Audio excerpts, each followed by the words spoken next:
I was muted. Hey, Kimmy. Hey, Jane. Hi, Hey. friends. Nice to see you guys. I literally just woke up. I'm like, oh my God. It's like one of Oh those things yeah. when you're like, is napping worth it? I almost fell asleep for a second. I was like, I better not. I'm gonna be so grumpy. Neil's like, you go to bed. He's like, no, leave your phone out here. I'm like, I can bring my phone in the room with me. Like I can do whatever I want, Neil. I'm in he's You're like, the charge. boss of me, Neil. Welcome to Talk Like a Mother Parenting Autism Podcast. We are Jen, Kim, Rachel, and Jamie. Take a seat at our table as we share with hope, humor, and honesty. Hello, everyone. Thank you for joining us today. We have a special guest joining us for Series 25, Episode 2. We are joined by Kayla King of Adventures of Charlie and Sunny. I am so excited for this interview. Kayla is going to talk about the difference, which I didn't even think about. I think it's a big confusion. Therapy dog, a service dog, or an emotional support dog. Yeah. Let's get started. Kayla, can you introduce yourself? Thank you for being here. Yeah, I'm so happy to be here. Thanks, guys. So I'm Kayla King, and I am mom, a wife. I have three boys. Our oldest is 13. His name is Easton, and we have twins, Christian and Charlie, who are 12 now. 12. Look And at Jen Charlie, Dunn's face right now. I Sorry, know. did I not know they were twins? Sorry, back to you, Kayla. Oh, they are twins. Yes, they're fraternal twins, so they're not identical. So some people miss it. I don't know. Yeah. Yeah. And our son Charlie has autism and a service dog whose name is Sunny. Twins. I did not know that. And I assume that your other son is neurotypical. Yes. Yes, he is. Wild. That Yeah. as well. Do they have, now I'm going to go off on a twin tangent. I am Go for it. fascinated by twins. Do they have, you hear about the twin bond? I mean, you hear about it. Mhm. Do they have that? Is it instinctual? It Is is to Charlie a verbal or nonverbal? he's verbal, He's verbal. which makes he knows how to pick at Christian. So they know how to pick at each other just perfectly and Special drive each gift. other nuts. They're typical brothers. Yeah, they definitely do have that bond. But they're, like I said, they're typical brothers, so they drive each other nuts too. So That's amazing. Well, we've all met Kayla in Minnesota at Kate yeah. Swenson's Care for the Caregiver retreat. We met you twice, which was amazing. So when we were talking about this episode, we're like, who better to interview than Kayla? Can you Perfect. first kind of, I guess, walk us through the difference in the service dog, the therapy dog, and the Yeah. emotional support dog, and what led you to getting a dog for Charlie? The whole process. I want to know everything. Yeah, sure. Oh, So it is important to know there's a difference between a service dog, a therapy dog, an emotional support dog, because they're three totally different dogs. They do three different things. So the term service dog and therapy dog seem to be used interchangeably, but they should not be because they're two different types of dogs. So a service dog is a dog that's trained specifically for one person. They are trained to do certain tasks to help a disability. So that's what a service dog is, and that's what Sunny is for Charlie. She's trained to do certain tasks to help him with various symptoms of autism. So a therapy dog, on the other hand, is a dog that is trained, but for lots of different people. So think about a dog that goes into hospitals to provide comfort for people who are sick or recovering from surgery or things like that, or maybe going into a school setting and just providing some comfort for the kids, maybe a reading companion. That's a type of a therapy dog, going into helping lots of different types of people. The therapy dog will belong to one person, but that person will bring it into a hospital or a school or wherever they're needed for the therapy and help lots of different people. Whereas the service dog helps one person.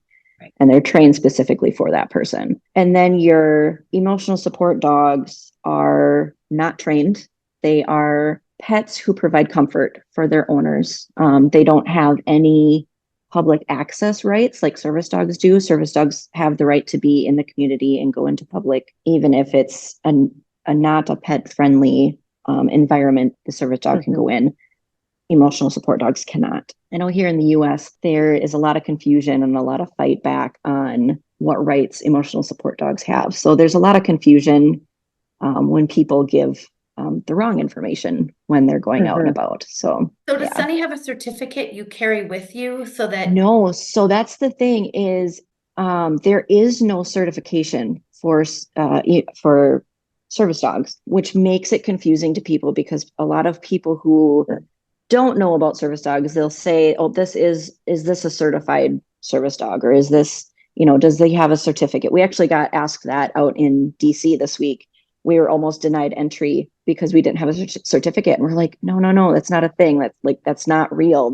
Those are fake. If anybody shows up with a service dog and has a certificate, it's Fake. It's fake. It's a fake That's a service Google dog. document. Yes, That's from the it's Canva something because they we're bought sick of online. fighting you. Yeah. Yes. So that person's Kayla, supervisor knew what was going on, so she let us in. is it also true that you don't need, I'm sorry, not that you don't need a certificate, there isn't a certificate, but you don't even have to have a vest on your animal?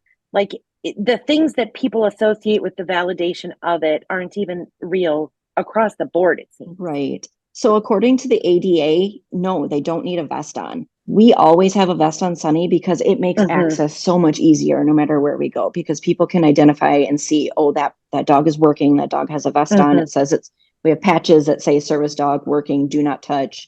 Well, I was going to say, for someone like me in an airport, if I saw a fluffy golden retriever, I'd probably like, hey, boy. But when I see a service vest, I know to respect that you can't touch or talk to the animal. Yeah, definitely. I agree with that. Yeah, but according to the ADA, Americans with Disabilities Act, you do not need to have a vest on them. It makes it easier to identify them and have access to where you need to go. Yeah. So what led you down the path of Sunny? How did you get started? Well, obviously the training involved, the cost, all of it. Yeah, it's a long road.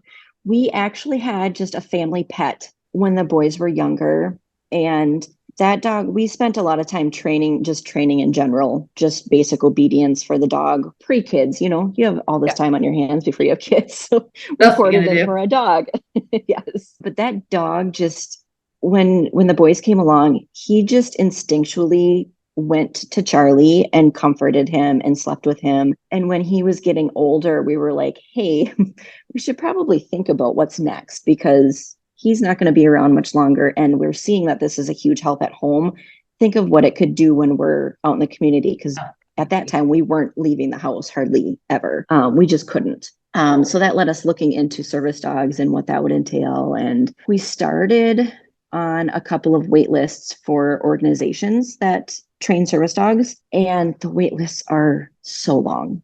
They're so long. They're years upon years long. Mm-hmm. So we were on a couple of different wait lists. We were on a wait list for one organization in Minnesota that actually donates the service dogs. Like you don't have to pay, you might have to pay like a $50 service fee or something, or administrative fee to get the dog. And so you can imagine that list is super long because it's a free service dog. And every time we would get an update from any of the organizations, they kept pushing us back, like, oh, it's going to be 2 years, oh, it's going to be 3 years, we don't know when you're going to get your dog because we don't have trainers, that type of thing. And I told my husband, I'm like, I don't know how much, we can't wait another 4 years, like this is ridiculous. And it just so happened one night I had the news on while I was making our dinner, and there was a local guy being interviewed that trained service dogs. I'm like, what the heck? I never watched the news. Like this is so meant to be. So I ended up calling our news station. I was like, I need to get a hold of this trainer. Can you please give me his information? We chatted with him the next day, and he said, no, I don't have a wait list. I have, this type of background for training dogs. I've trained this many service dogs, and let's meet up and talk about what your needs are for your son. And it just worked out beautifully that way. We got Sunny within a year. Oh my God, after cue that. the tears. Yeah. If you told me Amelia Santinello was the one that answered the phone, Kayla, I would just tip over. Oh. So do you guys get a dog then and then take it to him to train? Like, so do you look for like specific breeds, or how does that work? With him, he asked us if we had a certain breed in mind. Your typical breeds for service dogs are labs. Golden doodles are really popular, and golden retrievers. Those are like the 3 top breeds that people have. We didn't really have anything in mind. And at that time, he had worked really closely with a German Shepherd breeder that he had known for 20 years. And so we said, yeah, we're open to any type of breed. And so he, over the course of a couple months, he brought us different dogs to see and interact with. And Charlie and Sunny they just clicked. They took right after each other. And the trainer was like, well, I think we have our dog. I think this is the one that's going to come to you guys. And we said, okay. We trusted his judgment. He's a well-known trainer with lots of experience. So we said, let's go for it. Did he come and do a home check, or was he just Not really a home check. I mean, he came to our house to interview us on the forefront just to see what we were looking Right. for what type of tasks that Charlie needed to have done. And I mean, we told him our background with dogs. We're dog people to begin with. So he's like, okay, I don't really have any big concerns with working with you guys. He goes, I think it's pretty doable. And the nice thing with working with him with the private trainer was that we were involved with the training process from day one. He would come and take me and my husband out with the dog, like in public, so we could learn how to handle Sunny out in public and give her different commands and what she'll do for Charlie. So we were pretty heavily involved in the training portion of it, which was So nice. does she listen to one specific person, or will she kind of listen to both of you and then? Well, beyond Charlie, she'll listen to Charlie pretty well. But since I've always been home with the boys. And so Right. I'm the primary person that's there all the time. And so she started listening to me most of the time and following, not necessarily following me around, but like if I'm not there, she's looking for me. Right. If I'm not there, she'll kind of be like, oh, well, she's not here. I guess I have to listen to you. You're next, buddy. What Yes. about the cost of a dog like Sunny? What is, because I know here I live Yeah. in Kansas, so I'm sure they're not remotely close. It used to be $35,000 for the dog. And then, I mean, for a bargain price of $25,000, you can Mhm. go somewhere else to have it trained. So it's very expensive. Right. They don't accept any kind of like funding. Here we have an Yeah. autism funding. They don't accept that. You can privately fundraise, but you literally have to pay hmm $35,000. So Yeah.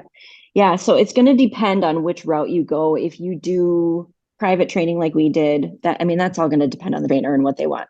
Our trainer, he just wants to do something good for other people, and right. so his cost was pretty low. I think we paid, oh, I want to say this was 8 years ago, so it was I think 12,000, which was super low.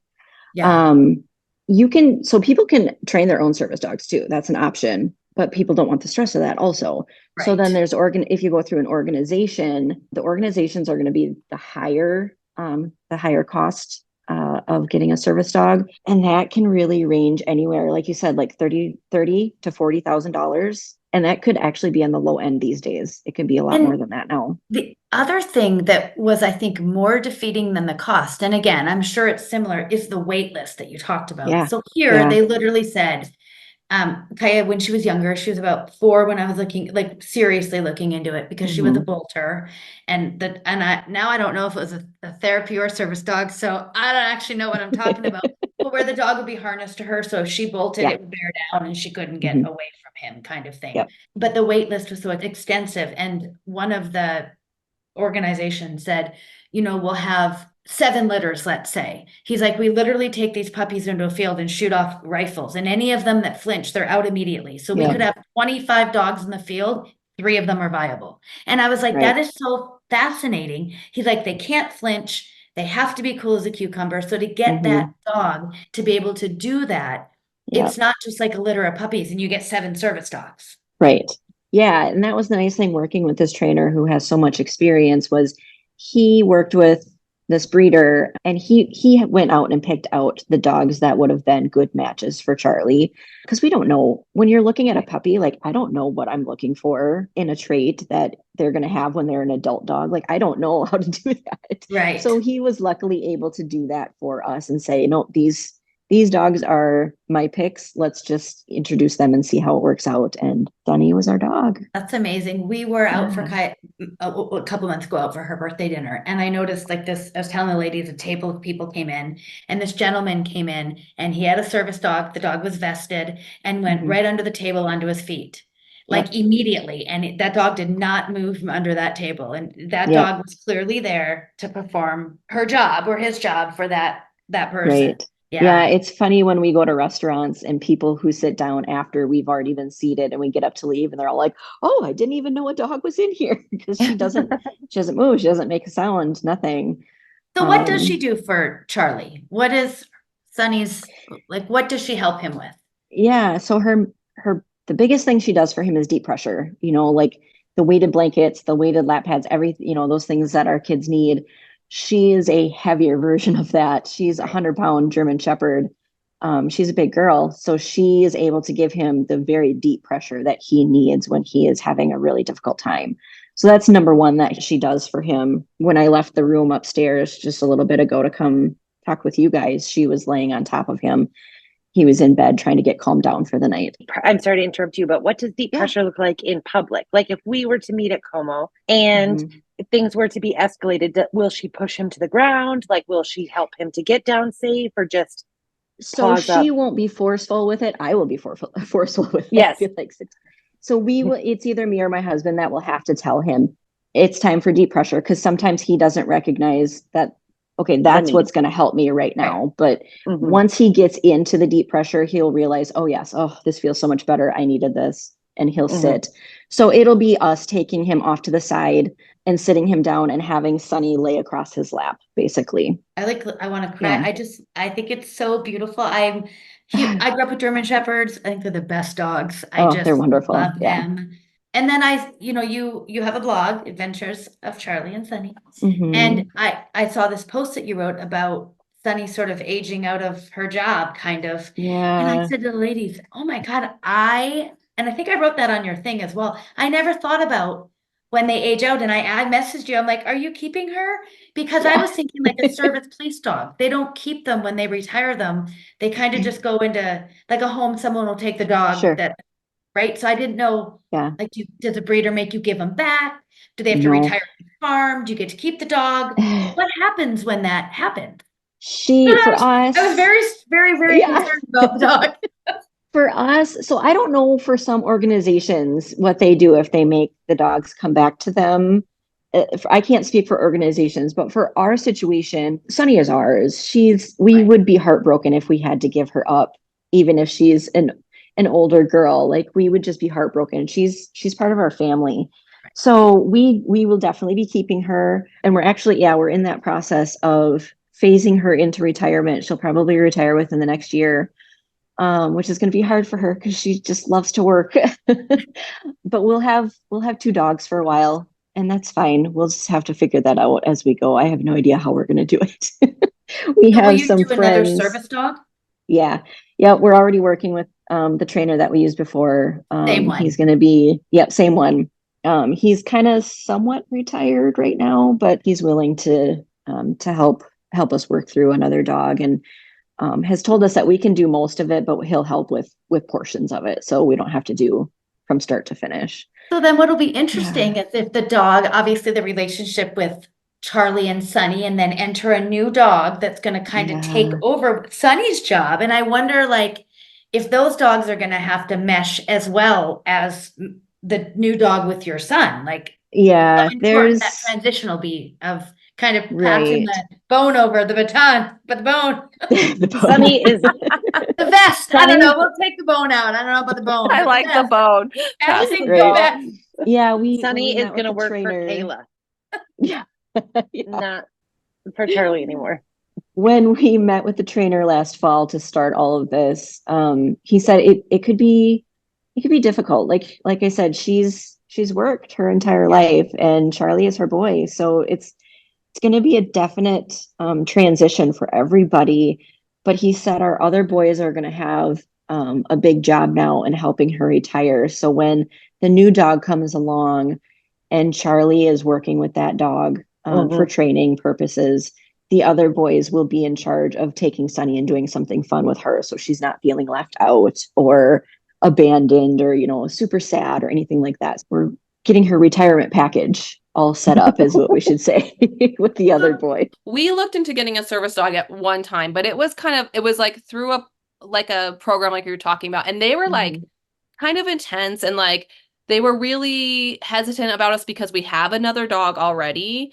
And because they didn't want like our dog to affect that dog, which I kind of get all of that. Yeah.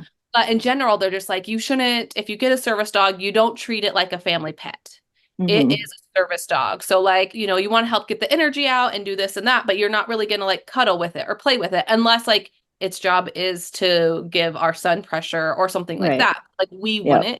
Do you guys do that with Sunny, or is it kind of like a convoluted thing? Do your other boys play with Sunny? Oh yeah, she gets lots of playtime. So that's one thing about going through agencies. I have nothing against going through an agency to get a service dog, but they vary so much on their rules and their stipulations on what they require for their service dog families. So my advice, if anybody out there is looking to get a service dog and you're looking to go through an agency, just do your homework on what they require and all of that. But for us, when Sunny is not actively working, like at home, she doesn't wear her vest. When she has that vest on, she knows she's in working mode and she's a completely different dog. When she's at home and does not have her vest on, she's like a typical family dog. The boys will play fetch with her out in the backyard or, play different games with treats and stuff on the deck. Like they're totally in, all three of them, play with her and give her tons of attention.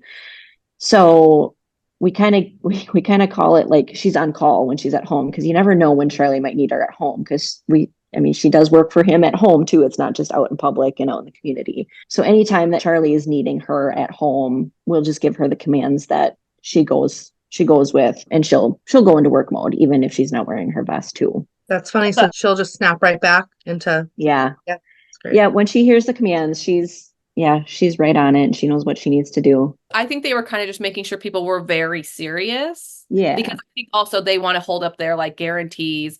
And it sounded like a lot of people give up on service dogs and like will turn the service dog. And then I guess, I don't know, this was a while ago, but like once a service dog is trained for a person, that's usually, they can't retrain them for another person. I don't know if that's all the time or just part of the time. So I think that was part of it too. Like, they're like, you need to take this very seriously. And they're like, well, we would have if we had $40,000 to take it. I know. Yeah. So Kayla, one of the I other cut you jobs, off. sorry. Oh, that's what I was just going to bring you back to. I cut you off about deep pressure and what it looked like in public, but what else does Sunny do, or what would you prefer now that you're in sort of like a teenage stage of life? Like, what are you looking for in the next dog? Yeah, we're trying to work through that, so we know what kind of tasks we want the new dog to learn. The deep pressure is always going to be the number one for him. One really cool thing that she does is she will wake him up responding to an alarm clock. So we have a specific alarm clock just for Charlie, so that she's not responding to everybody's alarm clocks in the house.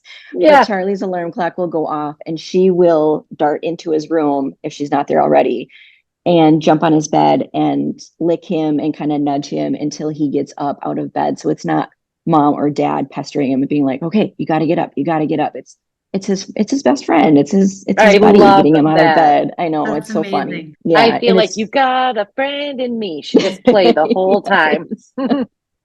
That's perfect.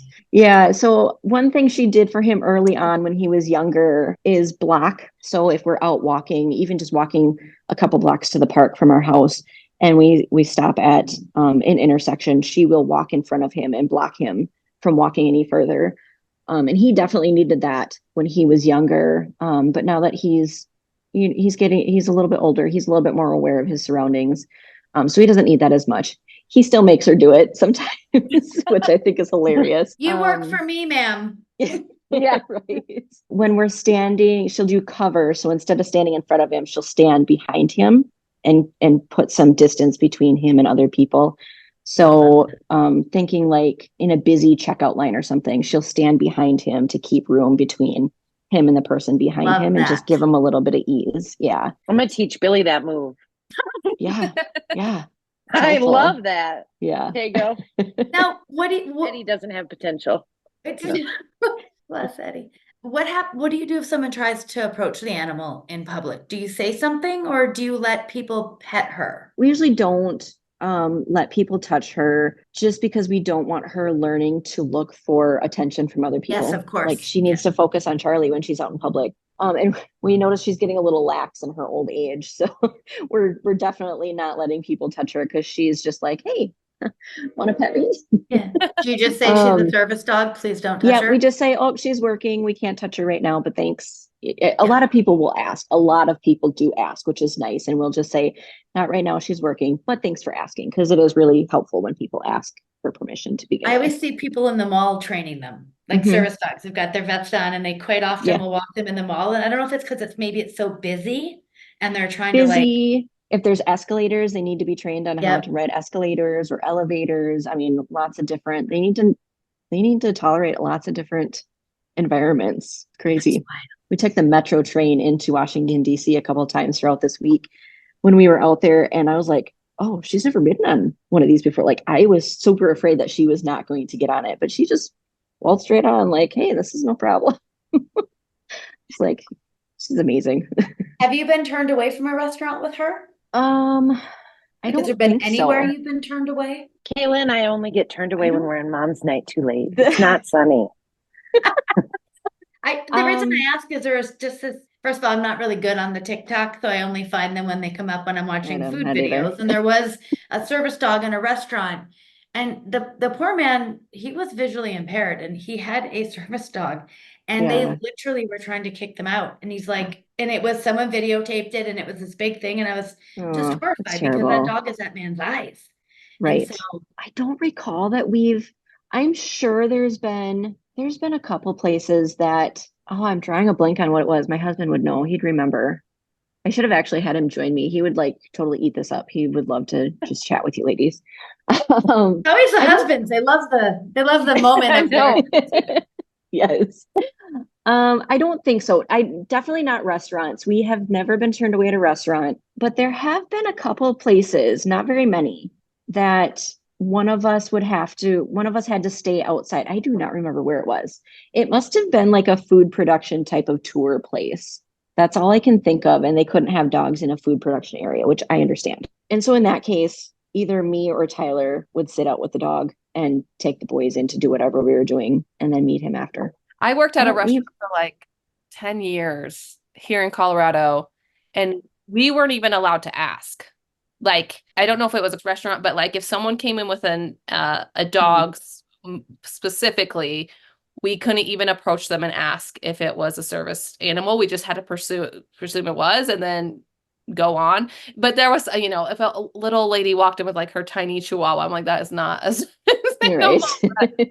It's also Colorado, and we're a little like whatever here. So Well, with the ADA, legally people, especially like restaurants or business owners, whoever, legally they can only ask two questions. Number one, is it a service dog? Which I think is kind of funny. I suppose if somebody said no, well then that ends it. Then you make them leave. But number one is it a service dog? And number two, what tasks does it perform for you or for the person that it belongs to? And I don't know how many times we were asked that this week when we were out in Washington, D.C., but just that's fine. I'd rather have somebody ask than to make a big scene about it and say, you can't come in here and that's not a service dog, or I need your papers. And well, I'm sure it's also frustrating with all the emotional support animals out there and people, that big movement.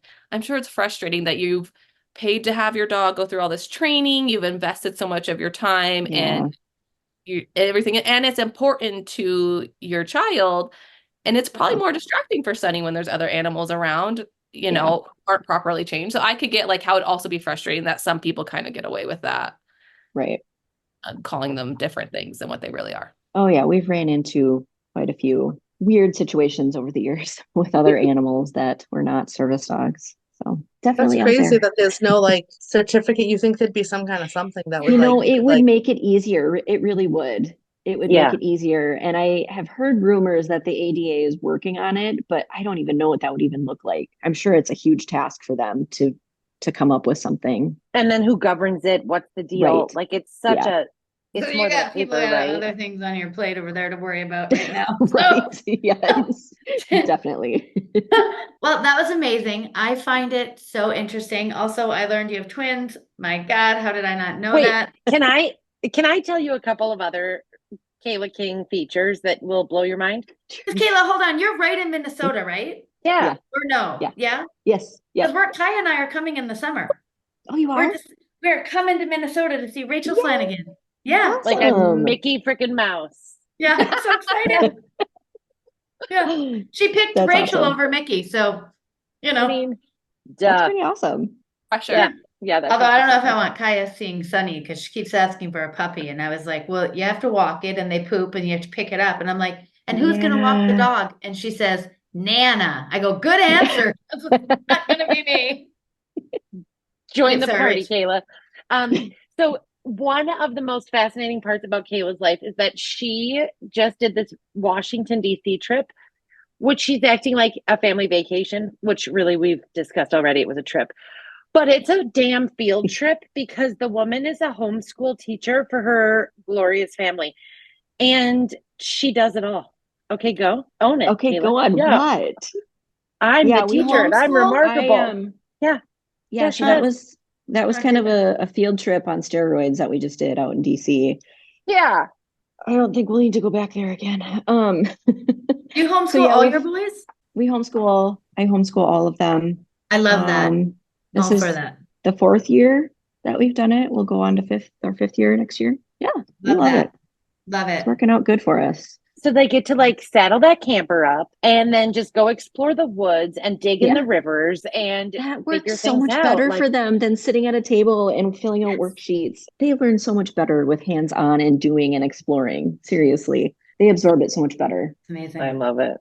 Love it. Well, Kayla, thank you for joining us and, literally pulling the RV over and joining us today. Thank you so much. Thanks for having me on, you guys. Really appreciate it. Good luck in your 4-hour trek tomorrow. I can hardly wait for you to just see your own kitchen and bathroom. Let's be real. Maybe the bed too. For real. Yes. Yeah. Absolutely. All of it. Safe travels. Yes, safe travels. See you guys later. Thanks, everyone. Have a good day. Bye. Thank you. Bye. Thank you for joining us for this episode of the Talk Like a Mother Parenting Autism podcast. If you are enjoying our podcast, make sure to rate and review us wherever you listen. And if you'd like to support us, you can become a subscriber. Just check out the description of this episode. Give us a follow on Facebook and Instagram for more content, and we'll see you next time.